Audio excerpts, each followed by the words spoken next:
Freakonomics. How much do you follow the pack instead of thinking for yourself? How different would your life be in small ways sometimes, but important ones, if you really operated on your own, well, your own drummer? Well, here to answer the question, Stephen Dubner, who's co-author of the best-selling book, The Fabulous Freakonomics. If you haven't bought it, please do.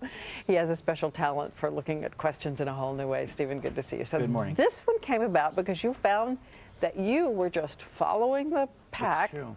And not even thinking about it. And what was the issue? What was the... I needed to take my daughter to school on the bus across town. I live here in Manhattan, and we go to the stop closest to our house, and it would be swamped. There's a subway stop there, so people are coming out. They need to get across town.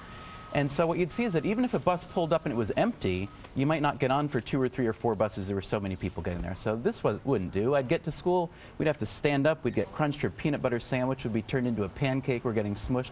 So we decided to walk a block in the other direction, away from our destination, where the buses arrive empty.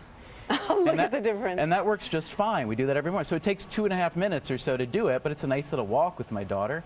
And then I thought, why did it take so long? Why did it take me so long to figure it out? And why is everybody, or why is nobody else doing this besides me? And that got me to thinking about the herd mentality in general. Why do we follow the herd?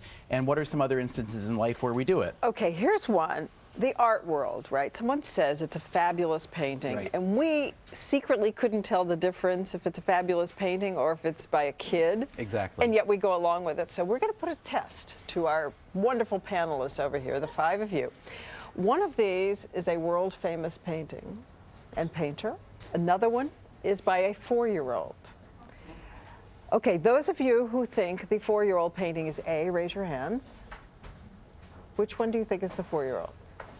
Oh, you've got signs. Okay. Okay, you've got Say. signs. Very Okay. good. So you're pretty divided. So we've got 40% A, 60% B. Okay, are you ready for the answer? Everybody at home, do you have a guess? Well, A is Cy Twombly, who sells paintings for $20 million. And B is by 4-year-old Elena, Right. who did it for us. And we thank you very much for doing your finger painting for us as well.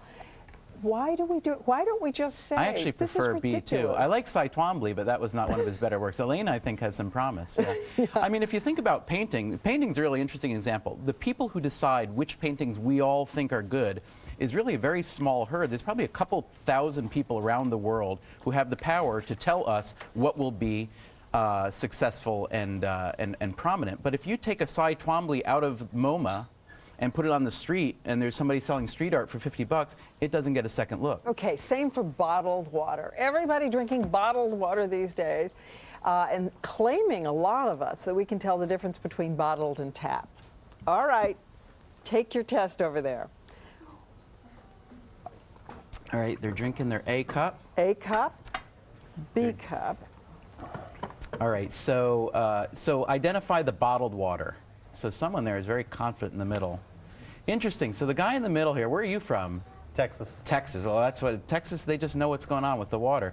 He's right. The bottled water. So this time there's 60% right, and the B's are wrong. The other was tap. But the fact is that 2 out of 5 get it wrong. Tells you that without the label on the bottle of water, We're right? just buying water that we don't need to buy. Well, or that once we see the label and we own it, we think it's better. There's Yes. this thing called the endowment effect, which psychologically means that when you have something, you endow it with more value than it had before. So they do these experiments where they'll give people they'll take a big group of people, give a bunch of them a coffee mug and the other a pen.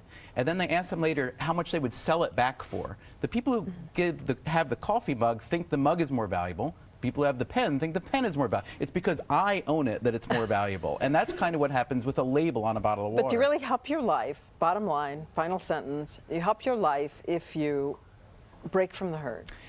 Sometimes it's good to follow the herd. In tribal days, if everybody's drinking out of one stream and not dying, that's probably a good thing for you to do, right? You don't want to go drink from the other stream. Don't go to the problematic But stream. sometimes it's worth it to think for yourself and see where you go.